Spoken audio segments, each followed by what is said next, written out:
Hello, everybody. You're listening to the Big Chill Podcast. This is episode 741. The Pit is cooking.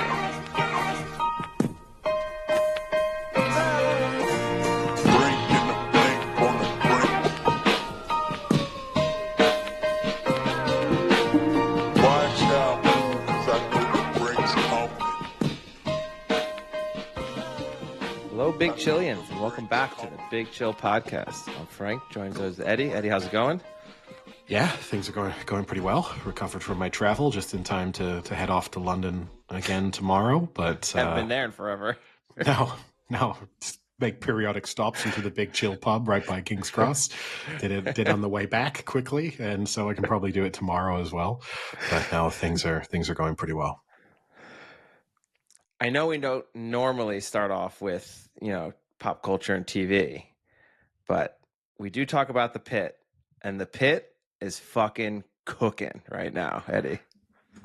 Yeah, I think we might actually. I love The Pit. I think it's one of the best TV shows I've watched in a very long time. That being said, I know when we discussed it a few episodes ago, I kind of liked the idea that they were going to get through the season. I guess so. Early spoiler alert. This is the only downside to going. If you've not watched The Pit and you're going to, we won't give away too much here, but maybe skip ahead by 2-3 minutes. I liked that they were going to get through season one without a major event.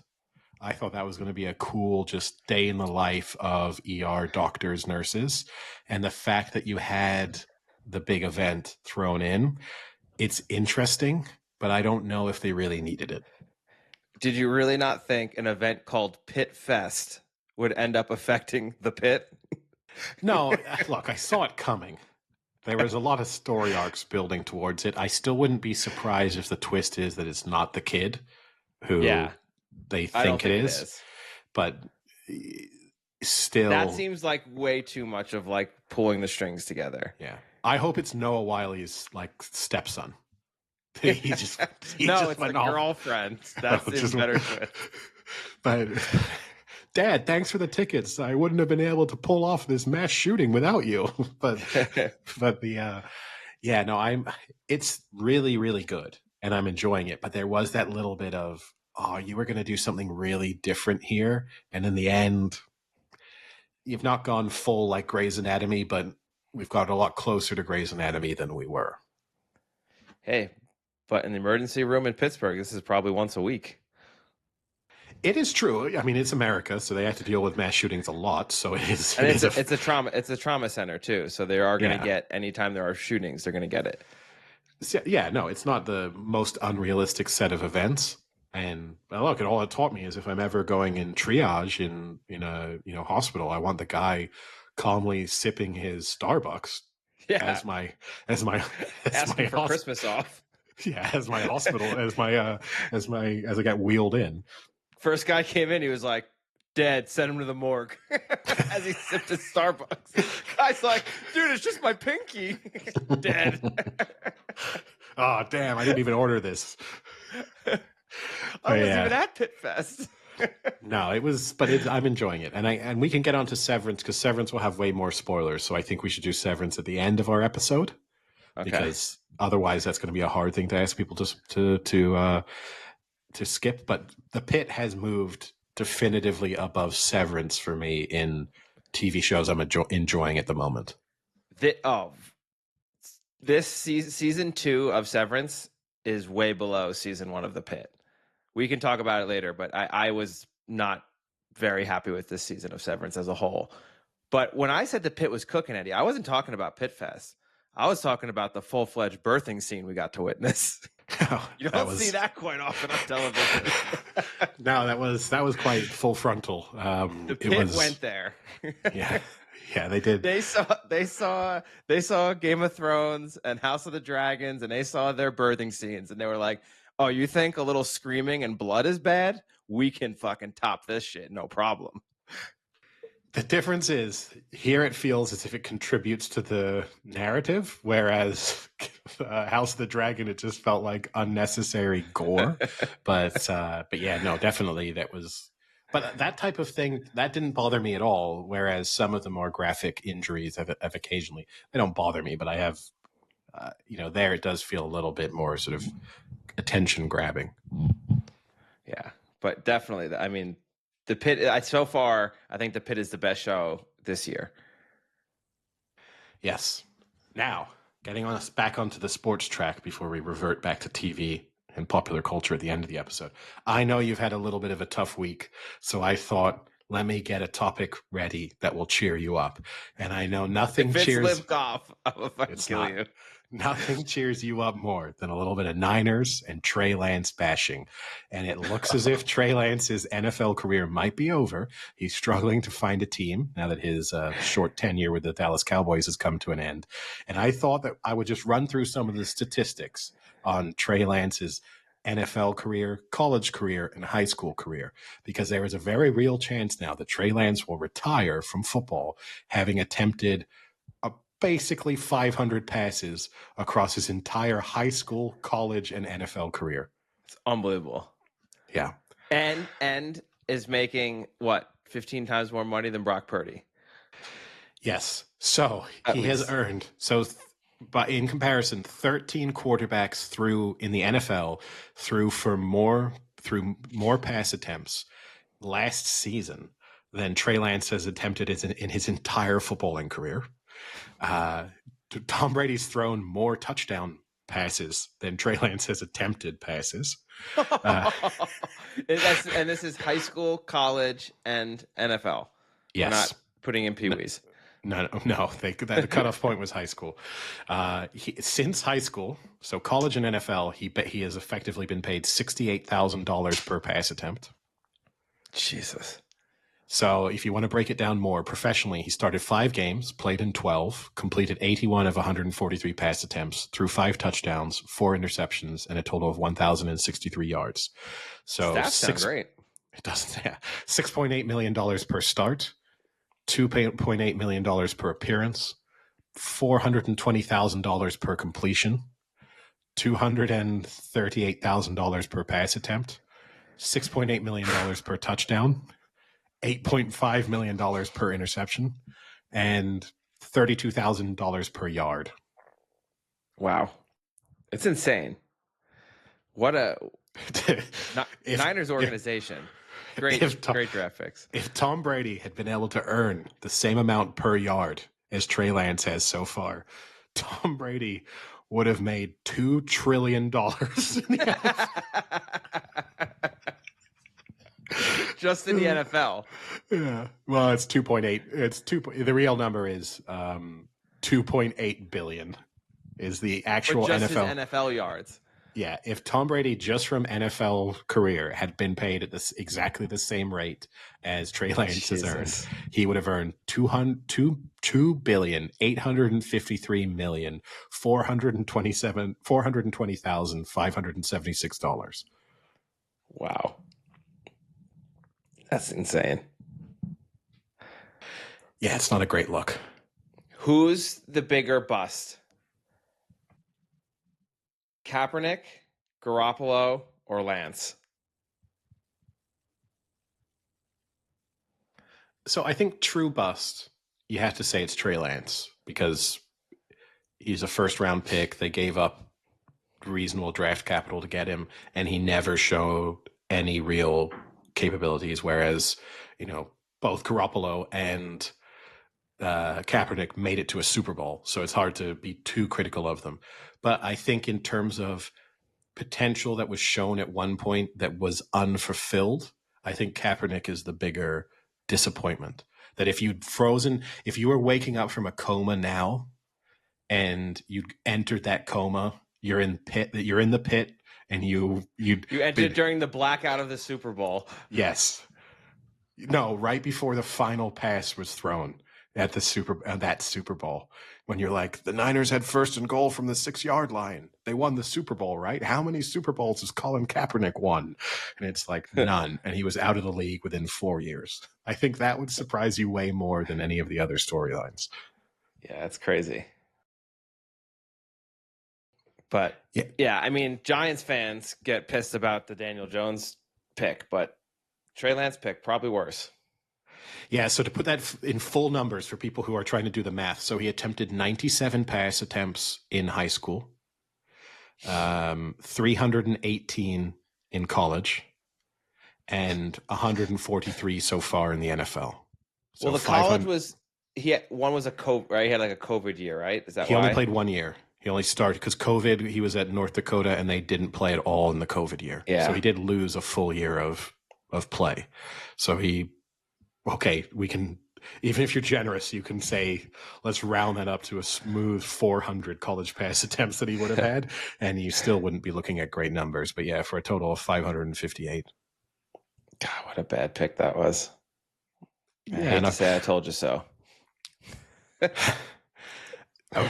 I think, look, it was a risk based on the very limited sample size that they were working for. I get why they did it because of his physical attributes. And if anything, I think you can kind of hold Josh Allen responsible because he did have Josh Allen come out with not a huge body of work at a lower level than you would have wanted, who really hit the ground running in the NFL. Kind of like a similar school too. Yes. And I think that made people in the NFL think like, whoa, if we just draft based on physical capabilities at quarterback and attributes, we can actually kind of hit gold there. The difference was Josh Allen wasn't taken third in the draft with multiple first rounders given up to get him. So even if he had been a bust, it wouldn't have been nearly as costly. And ultimately, right, the Niners are just saved because they get lucky with Brock Purdy. Like Trey Lance should thank, I mean, if you're Trey Lance, you maybe feel if Brock Purdy hadn't come along that maybe you get more of a chance in San Francisco and maybe you do end up proving yourself. But realistically, in terms of his legacy, he will be saved from the biggest bust discussions based on the fact that the Brock Purdy storyline will overshadow him for forever. Yeah, I won't forget. I didn't forget when they drafted him. I didn't forget when he couldn't even fucking get on the field, and I still won't forget. Well, that's good. At least you can be the Trey Lance truther out there. That's what the internet really needs.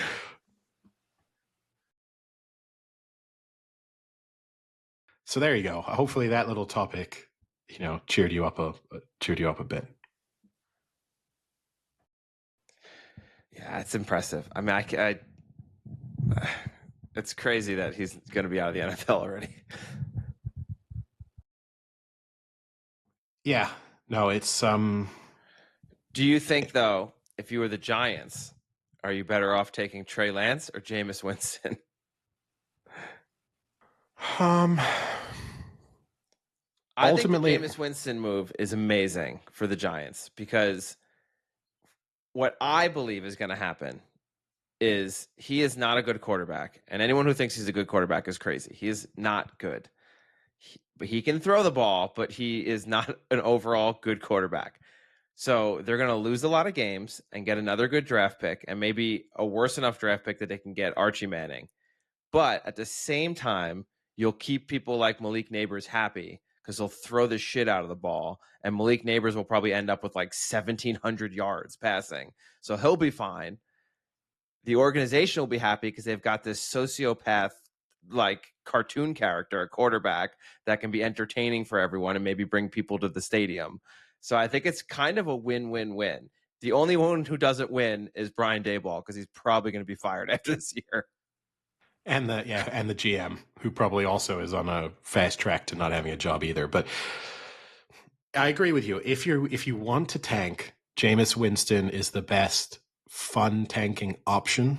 The one risk you run with Jameis Winston is that he can just massively fuck you in like one crucial game down the stretch where all of a sudden he does throw for 400 yards in the way that the Giants were hurt this year by one good outlier quarterback performance. Jameis Winston will the have Drew Lock performance killer. Yes. Where he's for 3 hours turned into the best quarterback on earth. Jameis Winston also has that ability in him. So that is the slight risk, is that, he will win a game at some point that you probably don't want him to win. But I agree with you. He's kind of fun to watch, and he will make more mistakes than he does make good plays. Your fan base won't kill you because they'll think you're at least kind of trying to win because of some of the potential he's shown and some of the limited success he's had. And he'll say enough stupid things that he'll sort of, pacify the larger audience. But No, it's the smart move. Now, I gave you a topic that cheered you up. I thought I would give myself a topic to cheer myself up, which is I One for them, sometimes one like for me. exactly. And sometimes one for them, two for me. But we'll see how the next topic comes along. But I do occasionally like a little bit of Arsenal bashing. I do occasionally like a little bit of Liverpool bashing. And I thought, let's look back on Mo Salah's performances for club and country in finals on the back of Just his finals. just finals. He's appeared in 11 finals now for club or country. In that time, excluding penalties, because he scored a few penalties, he has played roughly 1,000 minutes, and he has no goals other than the 2 penalties that he has scored. So he has basically been a flop. You know, this is hot off the heels, obviously, of the controversial Jamie Carragher Mo Salah comments. His final performances are, I'll run through them very quickly. 2017 AFCON final, he played 90 minutes. He had 1 assist. 2018 Champions League final, he played 31 minutes. He got injured. He had no goals. He had no goals, no attempts. He would no have had assists. 2, so count 2. 2019 Champions League final, 90 minutes, scored a penalty. 2019 Super Cup final, 120 minutes, no goals, no assists. 2019 Club World Cup final, 120 minutes, no goals, no assists. 2021 AFCON final, 120 minutes, no goals, no assists. 2022 Community Shield, 90 minutes, scored a penalty and had an assist. 2022 FA Cup final, also got injured, 33 minutes, no goals, no assists. 2022 Champions League final, 90 minutes, no goals, no assists. 2022 League Cup final, 120 minutes, no goals, no assists. And 2025 League Cup final, 90 minutes, no goals, no assists. Excuse me, I just want a clarification. These are major final competitions, and you put the Super Cup in there? I didn't say major finals, all finals. You're right. If in an ideal world, I would strip What the are we, Community fucking Shield. Chelsea holding on to a fucking Super Cup? Well, they do know that determines the best team in the world. It does. It's in the title. To be a pathetic Chelsea fan and have to hold on to a Super Cup victory. The Club World Cup, it's in the name. It determines the best club in the world. And little do you know, I'm launching the Club Universe Cup. And whoever Mr. wins that, Universe Club Cup. Yeah. Whoever wins Get Arnold that, in it. they become the best club in the universe, which definitely supersedes World Club finals, that's for sure. But I have a few things. I have another comment or question, I guess. So that's 11 appearances, right? Correct. Yeah. How many did he win, or did his team win? Okay, off the top of from the stats that I've written down, I can't tell you that. I would say roughly 5 out of 11, I think. Yeah, that's not great. Because if you had said 8, 9 out of 11, then I say at the end of the day, yeah, maybe he's not performing at a top level, but his team is winning. So maybe he's not scoring, but he's attracting attention, creating chances, being a good leader, But if you're only winning 50% or less than 50%, then that's a slight worry. Yeah, and I think he would be padding that win percentage with some of those lesser competitions, right? So like the Super Cup. And more importantly, the Club World Cup final, something like that, where he's playing whoever, Santos or Corinthians or whoever he was against in that final. That's where he's probably padding those statistics. Now, it may turn out that they lost that too, but I don't think they did. I think the last time a European team lost that competition was Chelsea. But,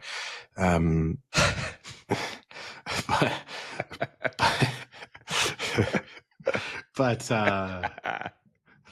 no, look, and Mo Salah is a fantastic player, but it's just interesting when we get into those discussions about, people like to throw him into the greatest of all time debates, or certainly greatest Premier League player of all time. And when you see those types of performances or that type of output, keeping in mind that a lot of those finals, his team would have been favorites as well. We're not talking about, oh, you made it to the final, but you were really up against it, so it's not surprising that you weren't scoring goals or getting assists. Yeah. He was on the better team. You look at a couple of those, it includes, playing Newcastle.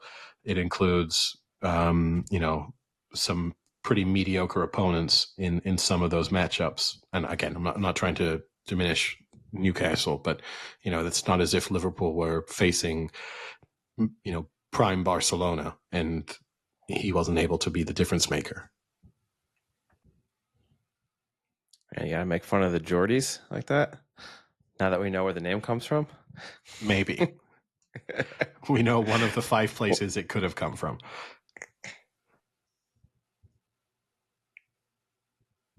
But yeah, those are my 2 topics I had ahead of time just to cheer us both up, get us off to a good start to the week. That's a tough one though. Like, I think you can criticize them if that record is 50% or less. And I don't think you need to have obviously 100% record in finals. Like, let's take Tom Brady. I think he's the GOAT, right? Great primetime player. He was 7 out of 10 in Super Bowls, so 70%. So if you can be around that, 60, 70, 80%, I think that shows that you are a clutch player, even maybe regardless of what the actual statistics show, although Brady has great statistics in most of those Super Bowls. But if you're batting 40%, 50% in major competitions, then that's not the greatest. But I will push back a little and say that that's just the championship. Whereas, what if you went to the semifinals for the Champions League matches? Yes, they're not the finals, but they're still like must-win advance type of game that is of super importance. You're right, but say you take a player like Harry Kane, right, who's been dragged across the coals for A, not winning things, and B, not putting in his best performances in finals, and then ultimately, there's not a huge difference then between the performance of Salah versus Kane in those very biggest of matches. It's just that Salah's benefited from getting there more frequently, in part down to the fact that he perhaps is better, but more down to the fact that he's played on better teams. And so, that's where should this be a defining attribute in terms of sort of analyzing how good Mo Salah is? No, because it's a team sport and it's too hard to isolate individual performances within the overall performance, and certainly to focus in on a single match is not a fair representation of the player overall. But there'll be a lot of people who listened to me running through those statistics and said, that's really stupid. But then if I'd done exactly the same thing for Harry Kane, they would have been like, that's why I think Harry Kane's shit. Yeah. I don't care how many Premier League goals he scored. He doesn't score them at the important time, so therefore he sucks. And it's like, well, yeah, but if he'd played on a better team where other players had also been scoring goals, he's Mo Salah, and his and ultimately, depending on what happens with Bayern Munich this season, they may end up getting closer to having similar careers from a even a success standpoint in trophies than we would have thought. There's a chance here that Mo Salah wins the Premier League and wins nothing else in the major trophy wise, and Harry Kane is probably going to win the Bundesliga, has a chance at the Champions League, could conceivably win something for England before he goes, probably wins at least one more in Bundesliga, wins a German Cup, so also retires, and then how do we break down that difference? Now do the goals in the important games take on more significance, less significance? I don't know. Yeah, I don't know. I think the Harry Kane hate is strong. I think it's a little unjustified. Oh, no, for sure. And he said as much really in the build up to this performance for England, right? Is that he felt as if he is unfairly criticized at times. But yeah, it's what Mo Salah really has to take away from that is he needs to go and play for Real Madrid because they get a lot of penalties, and then he could pad his stats in big games.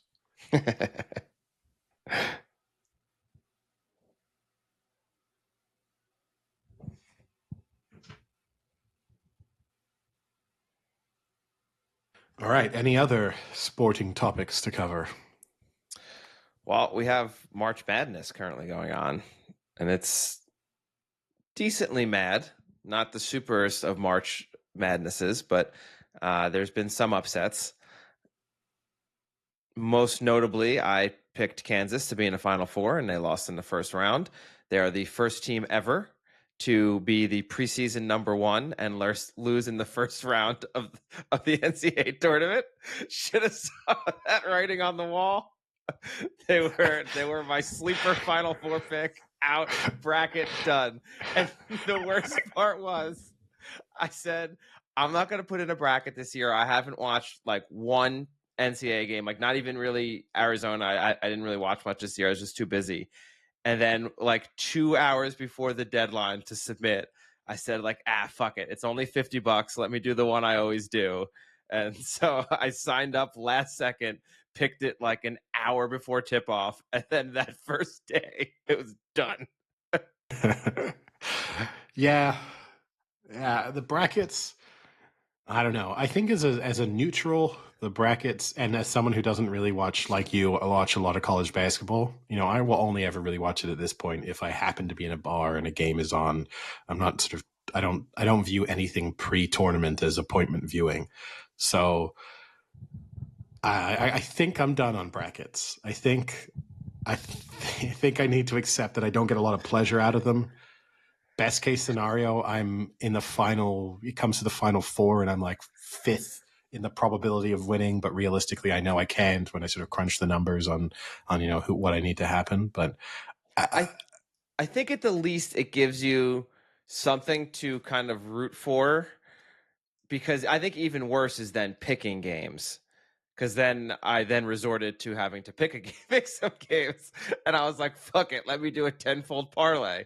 And I went 9 out of 10, which blows, and that. But at least that got me through like 2 days of watching the games and like not having to fully watch, but casually watch. And if it was close, be like, "Oh, let me tune in and see if this team can pull through." And so it gives you a little bit to root for, because unless you truly blow up your bracket, like I did with Kansas, chances are, like you said, you'll kind of be in it at the Final Four. So like it makes it a little more enjoyable if you're at the bar and a game's on. You can at least be like, oh, I think I picked so and so for this game. Like if we're gonna watch now, I've got something to kind of root for a little.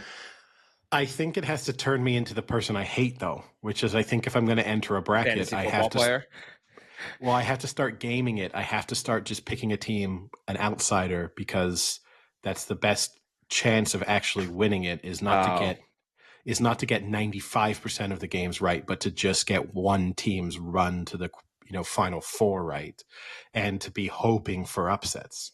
Like I think you have to turn into that person, and that's not a person I normally like. I picked the number one seeds to all go out by the final four, so I've just won. I've got most things wrong, but I've just got those key things right that everyone else got wrong.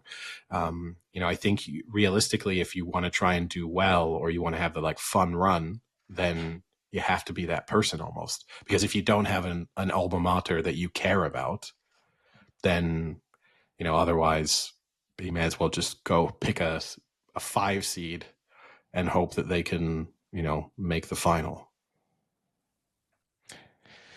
Yeah, that's what I tried. Didn't work. Fail. There's always next year.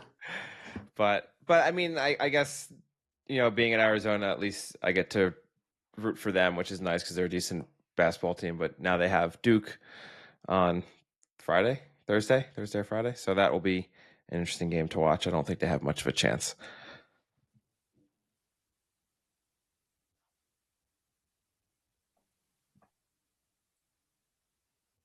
Have you ruled out just texting everyone in the group chat for your bracket, just going the Pete Hegseth route and just denying the fact that that's who you selected, even though it's publicly available information?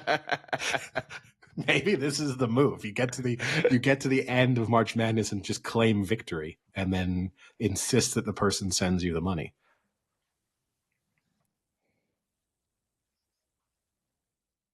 It's not the worst move. I don't know if it'll work, but I don't have a group chat with them, so that'll be tough. I'll have to ask them all for their numbers No, Start even a better, group chat. because now you get to isolate the person who runs it. There you can really intimidate them, because that's even easier, because turning the group in your favor would have been tougher, but just convincing one person that you called it right and that there was some kind of bug or issue, that's a lot easier. Yeah.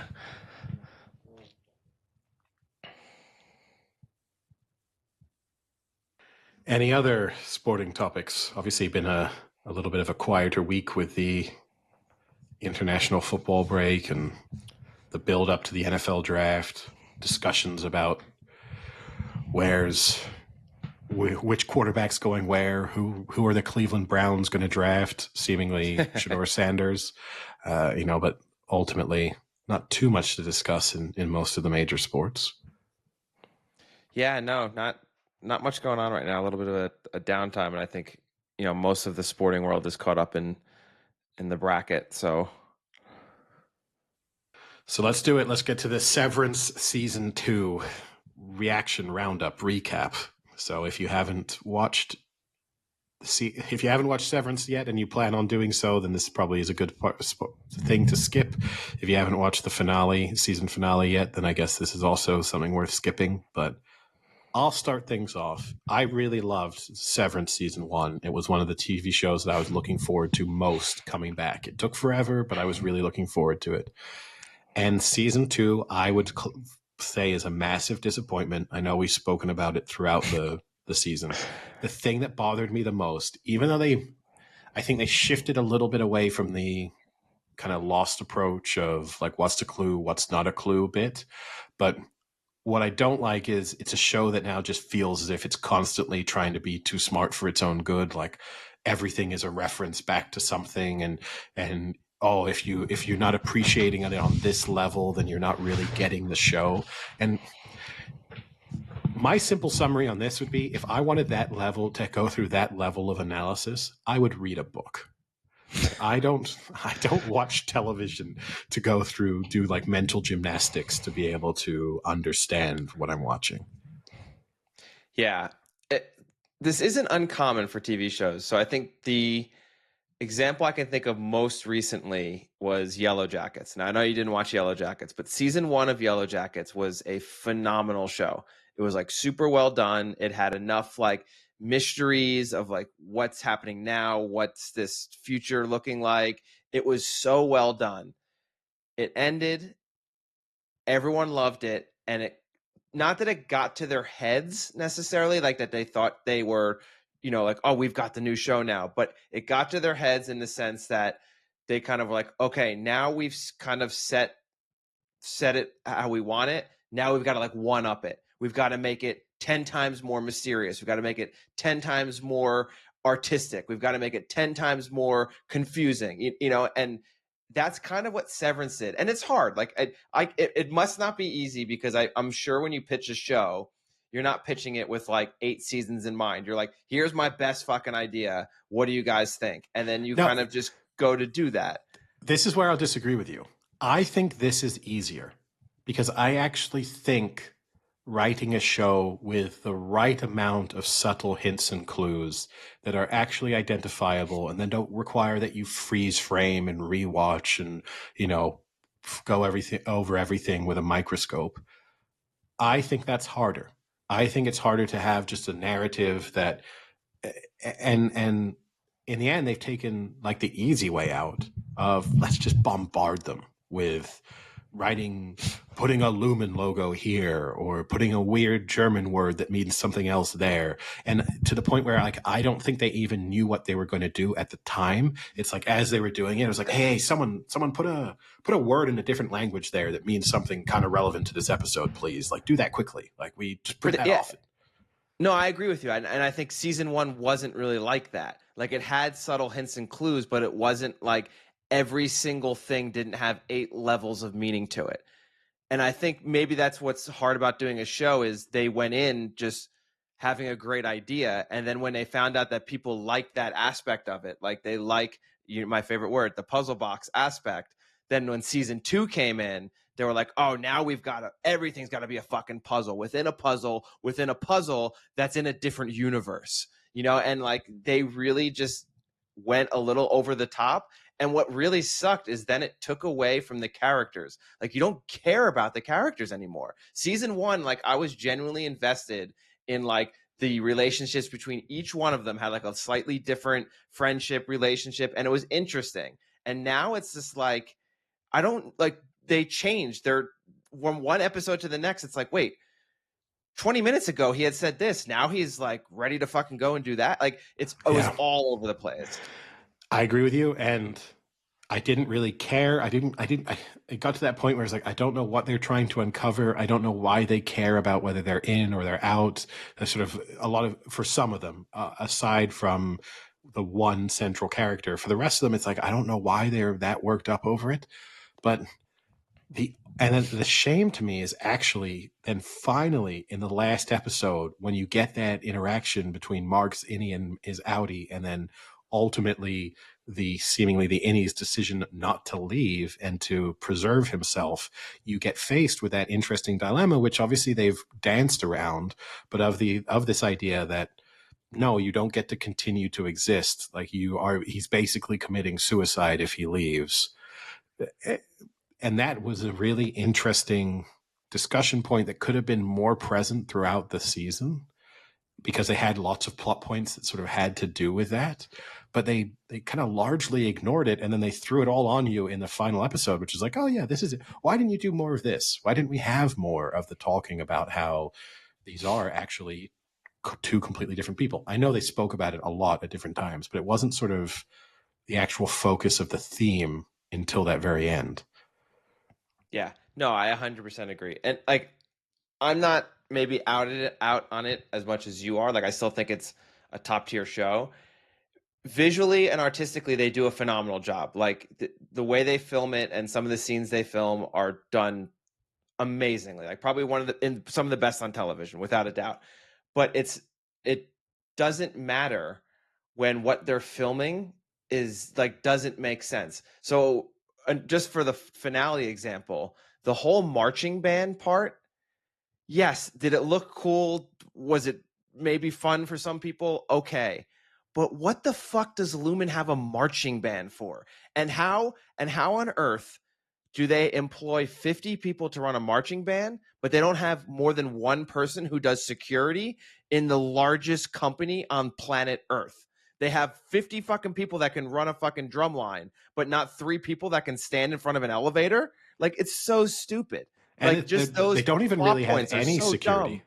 They don't have any They have security. one guy, one big monster dude. But he's not even like direct security. You know what I mean? Like, even his responsibilities extend beyond security. They don't have any, just aside from the security guard who sits in front of the elevator as you go down.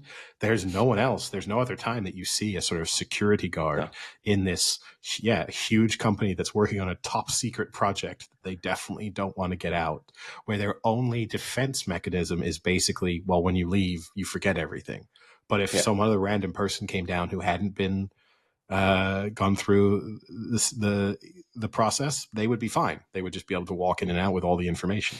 So, yeah, there's the logistics. That's the parts that piss me off. Is like, they're trying to do things to be so like clever and tricking you, but then a lot of it doesn't even make sense. The other major one, I think, from this season is the goat scenario. Like, season 1, there was that goat episode, and everyone was like, oh my god, what are these goats? And they could have just left it alone and been like, yeah, we tease you with that, but like, it's whatever.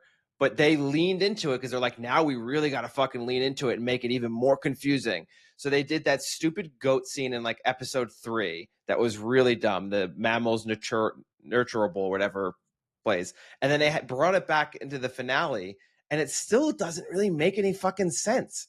It's just there to be there because they want to trick you because you enjoyed it in episode 3 of season 1. Like, I don't like that. That's like just doing stuff as fan service to make it confusing is not enjoyable. Well, yeah, and then there's the theories that Rick and Hale, the husband of is actually a goat. I've seen those social media theories which kind of line up, and I'm sure they're aware of them. They're putting that there as a little hint. It will probably be meaningless, But no, I agree with you. I mean, and again, I like it. It's never good when the way in which people can make fun of the show on social media starts to kind of track and make a lot of sense. So I saw this is one guy who keeps doing videos on Instagram where he's like going to meet with Lumen and being like, "Can I please have my innie change jobs?" And they're like, "Oh, well, we can't tell you officially what your innie does." And he's like, "Well, he obviously takes care of goats. I leave and I smell of goat shit." And I'm like, I'm, I'm buying, I'm buying a new suit every day. This is incredibly costly. And they're like, we cannot tell you what your innie does. It's like, he obviously takes care of goats. It's funny. And so I guess and maybe I'm completely off on this, but this was my biggest disappointment with the finale is you finally get some truth to what Cold Harbor is. And long story short, it's basically he's binning emotions of what his wife would feel, and they're creating like alternate consciousnesses of conscience of her through him being able to do that. That's great. But what are the other three people that are also in that room that are binning things? What the fuck are they doing then? Because they also don't have a person who was presumed dead but was actually stolen by Lumen down in the basement. So what was that whole thing? Because Mark's only also been there for a year, and there have been people who have been there for multiple years before working in MDR, including that guy Petey, who we don't know why he was down there. So like Yeah. if it's to do that, then they should also have people that were connected to them somehow. And it's not, and they're not going to. And everyone thinks like, oh, that's a really clever idea. Like, no, it's actually kind of fucking stupid because there are multiple other people working down there. Are they literally just doing nothing? Is it all a ruse to like they wanted Mark for 20 years and just Because waiting for Mark? his wife is so special and that they've been Yeah. setting everything up. No, I agree with you. It It makes doesn't no make, sense why everyone else is doing the same job he's doing and yeah, are successful. Like yes, Dylan is like wins those fucking finger traps all the time. Like he's yeah, good at it. But who yeah, is they're the he? super team. Whose personality is he binning? No one's his own. And also the other thing that's not clear is why? Like why are you creating these alternate versions of people? Sort of what's the ultimate benefit of this?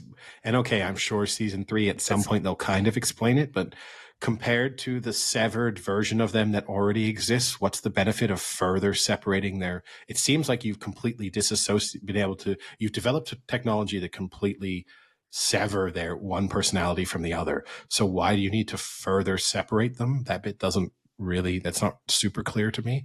But yeah, and eventually maybe they kind of explain that away. And then again, too, like going into is Mark and Gemma, are they the center of Lumen's activities? Because Cold Harbor, I don't know if you, again, with people freeze framing, Cold Harbor. but it's called that because that's the name of the uh, baby's bed that they're putting together. That's the name of the product, Cold Harbor. Yeah, And yeah, Cold Harbor. are you then saying that either that conveniently worked for them, like Lumen realized that's what they could call it, or is it that Lumen provided them with that so that they could then fake her death and take her and like I don't know, it becomes so stupidly convoluted. Yeah. Yeah. And look, it's tough. It's tough to make a good season 1 show and then do an even better job. Like that happens a lot where season 2 just gets a little off the rails. I'm hoping that doesn't happen for Last of Us. That's the next show coming up, April 15th that starts. So, Well, the thing but with Last of Us, they have we tracks to we drive know on. what happens in The Last of Us. I don't. Like no, but we collectively we do. Like we know exactly where the plot's going, and yes, they sometimes go slightly away from the main plot, but they're not going to.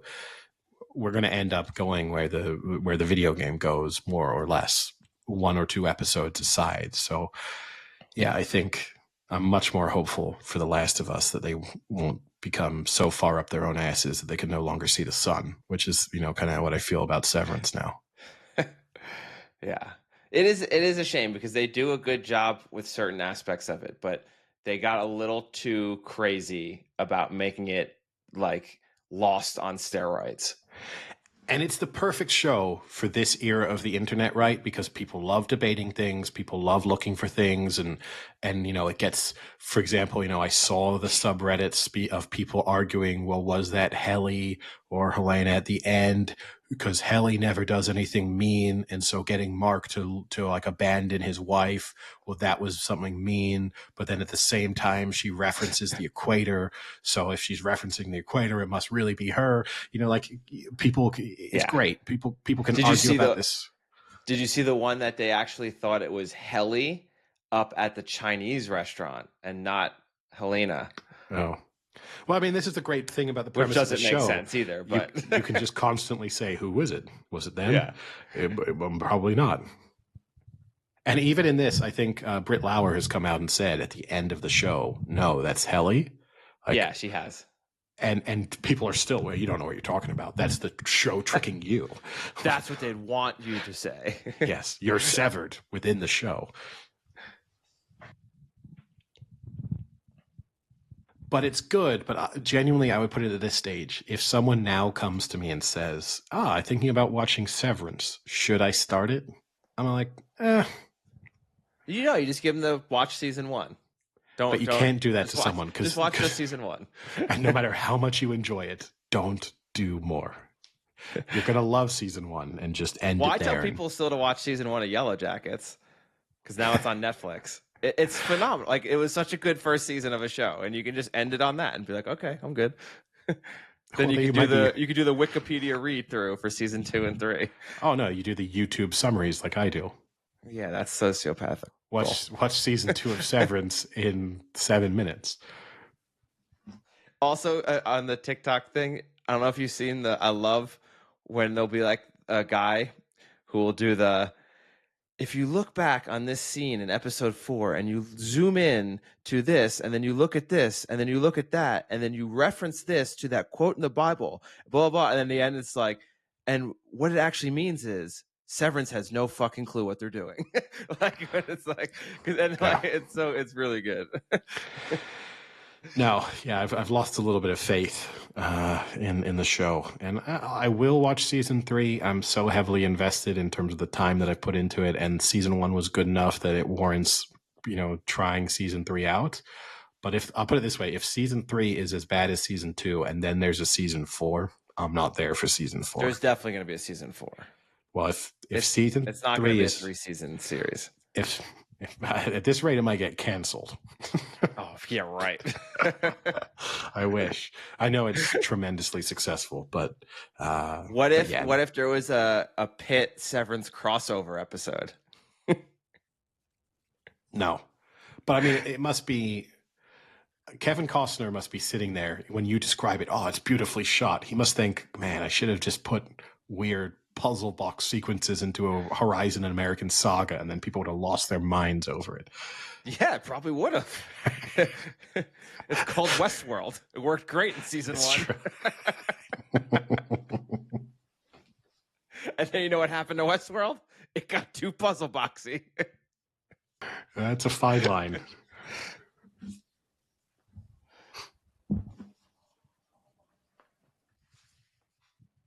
This show does put us, though, I was thinking about it the other day. Like, how will Ben Stiller end up being remembered?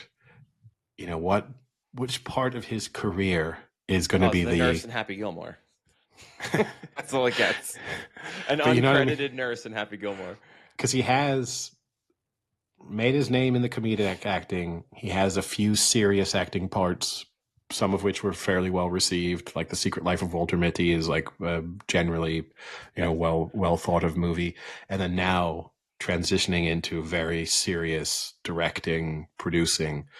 There's a chance that you get to the end. And, I always thought this was funny. We've seen it with past generations where, say, with my parents or my grandparents, you would talk about someone, and in their mind, they were still a sort of like a comedic actor or something based on, this short period of the early career when they became famous. But it's it's impossible to see them that way if you weren't around at that time. And Ben Stiller, it might get to a stage where 20, 30 years from now, you're talking about Ben Stiller and be like, oh yeah, where he was in like Zoolander, stupid comedies where he would be a dumb model and spray gasoline all over other models. Yeah, we'll have to see. I mean, again, I think he's doing a good job directing, but the show itself is struggling a little in terms of the writing and the overall plot design, which he obviously has an input in, but he's not the only creator. So, but you can tell the episodes he directs are actually really nice. Like, so I think I'm almost positive he directed the flashback one with Mark and his wife, Mark and Gemma, and that was a really good episode. Like, that picked up some steam in that episode, and then it kind of fell flat again. Yeah, there wasn't a lot of steam for me in this season, but I guess you just want graphic birthing scenes, and you didn't get one. I would have rather watched that on an endless loop than season 2 of Severance. Than Mr. Milkshake leading the marching band. Yeah, that bit too, because he's good in the show. He seems like a really nice person too. Whenever you see him interviewed, but he also, his sort of skyrocketing popularity, I think, almost hurts the show too. Where it's like I have enough of him. Like we don't need to see him on every talk show all the time talking about how interesting his character is and doing the dances and stuff. I get it. It's fine. He's a pretty good character in a pretty good TV show. Let him do something else, and then we can maybe talk about him more. And again, I don't blame him, because if I were in his position, I would absolutely be grabbing all the fame and attention as much as I could. Yeah. But it just feels like there's a sort of oversaturation, and let's just go and do a different project and go and talk about that. Don't just be the weird boss in an underground lab. All right. With that, do you have anything else? I don't think so. I think that's just about it. All right. I'll call it a day. Talk to you later. See ya. Cheerio. I don't have the last one.